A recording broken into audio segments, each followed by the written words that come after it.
Hi, welcome back or welcome to my channel. If you're new, my name is Laura. Hi, hello, welcome. Today we are going to do a really exciting video, in my opinion. Well, I guess maybe I'm just excited about it because I've been waiting literal months for all of these things to come into my collection so I could share them with you and get excited with you and show you what I got, I guess. So I placed these orders in April, June, and I think maybe in like March. I'm trying to think of like when my first like indie makeup purchase was this year, and I can't remember. So that is a culmination of all of the indie eyeshadows that I've bought this year. Now I do have a few more, I have one more brand of independent owned like makeup brands that I purchased last year, so I didn't want to include them in this video. This is really just to showcase the independent brands that I've purchased this year and this year alone. So they're all housed in this like Colourpop singles palette, and I am really excited to show you guys this. So I'm gonna just really quick give you a peek. I'm kind of annoyed because I mean I shouldn't be annoyed because these shadows don't live in this palette. They're gonna live in my large like singles palette, but like aesthetically this doesn't look nice for this video, so I like low-key want to buy two just to have them in here just to show you, but I don't need two more eyeshadows. I have a plethora of enough eyeshadows. So these are all of the independent owned eyeshadows that I've bought this year. I've kind of separated this palette by brand. So we have over here more Dandelions Company, which is an Etsy shop. I will link them down below. Then I have Kristen Lee Cosmetics, another Etsy shop, but I know they have their own website. They are shut down right now just because she is working on all of her orders. She had a very large influx of sales, so it took me about, I ordered mine at the end of May, and they just got here August 1st was when they arrived. And then these are my Glamanatrix shadows. I purchased my Glamanatrix ones in April, and they arrived sometime in June or July. I think it was July. I'm not 100% sure. My memory is escaping me, but I'm so excited to finally have these. Like, look at how beautiful these are. And you will notice a common theme in the eyeshadow colors. I like greens, and I like that minty kind of blue shade. And that's kind of like what I'm drawn to at any given time.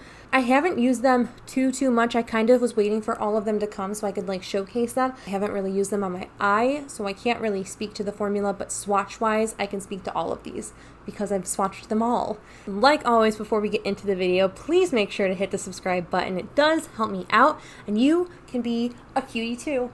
You know you want to. I just swatched all of the shadows, and I just wanted to kind of report back to the palette state after finger swatches of it. Now you will see there is some disturbance. I think the main culprit is this blue. Some of these mattes are a little bit softer, and then these Glamanatrix ones, I don't know if you'll really be able to tell. This one here and this one here are very crumbly. The Glamanatrix formula, one, it's just a very soft formula, and two, since it traveled all the way from Australia here to Michigan, I think that it's just the way that the shadow is. I think it might have gotten jostled around. I mean, that's a long trip. Like I mean, if I was flying, I think it's 22 hours alone to get to Australia, and I can't imagine an eyeshadow like what craziness this went through with like packaging and everything, and like they don't treat packages how they treat people, right? So it's like not really that concerning to me that these are a little bit more crumbly. I do have like a pressing tile on its way to me, so I can press these down a little bit better in the pan, because when I was pressing it down with my finger, I noticed that it was like some of the shadow was coming off on my finger, so I'd feel more comfortable with a pressing tile with it. And I did just purchase a 26mm pressing tile for these kind of pans. My camera overheated, so I took that little moment of cool down to like clean this palette from all of the debris that was everywhere, so this looks nicer, and it's not gonna cause me grief to look at it during the duration of this video. So starting from Dandelions Company, we have Lemon Drop here, Greenhouse, Dijon,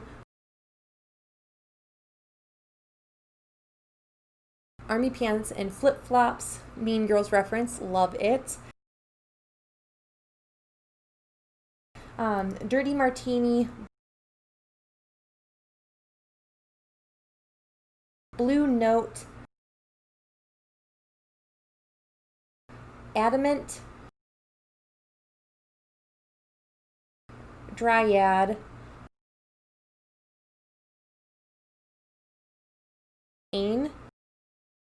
Dahlia, and those are all of my Dandelions Company shadows. As you can see in the swatches, they are so beautiful.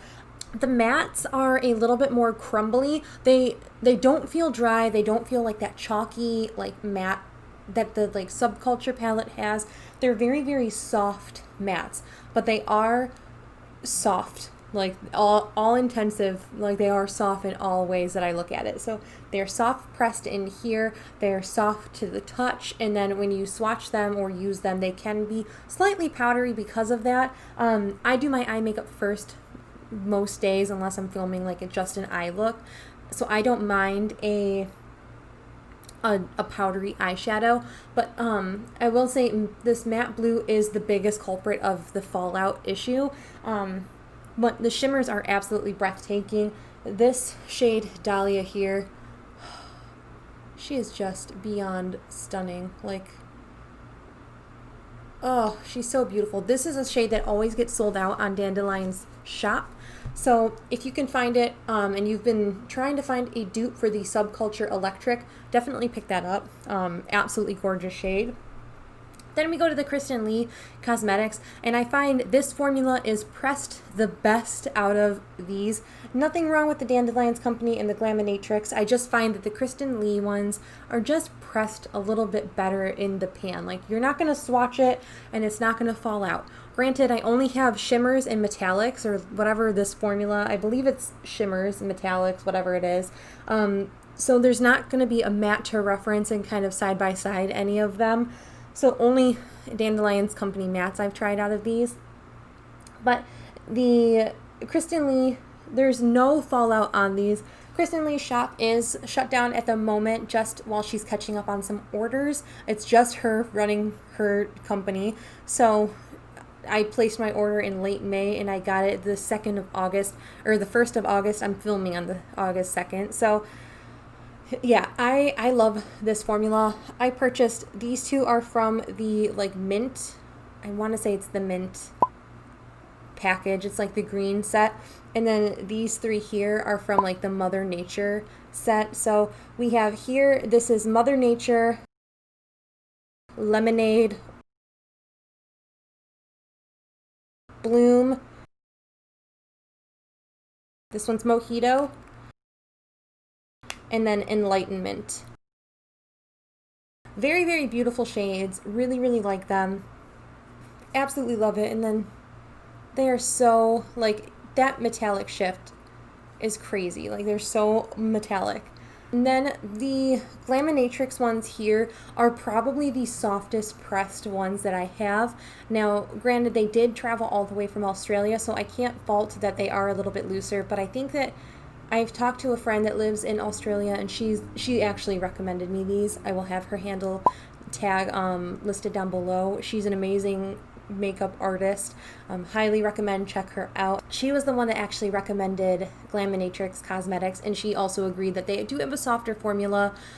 So just if you get them to kind of press them down yourself. Now I will say I've tried to push these down with just my finger because it's not like they're popping out, but I've definitely noticed that some of these are softer in there and it seems like they're coming out of the pan, but pressing it in with my finger has caused, like, if you can see in these two shades particularly were the worst ones, and it's like chunks of it are missing because it's so soft pressed. Like it's not like I've like gone crazy with these. I put them in the palettes and then swatched them and chunks of them have come out.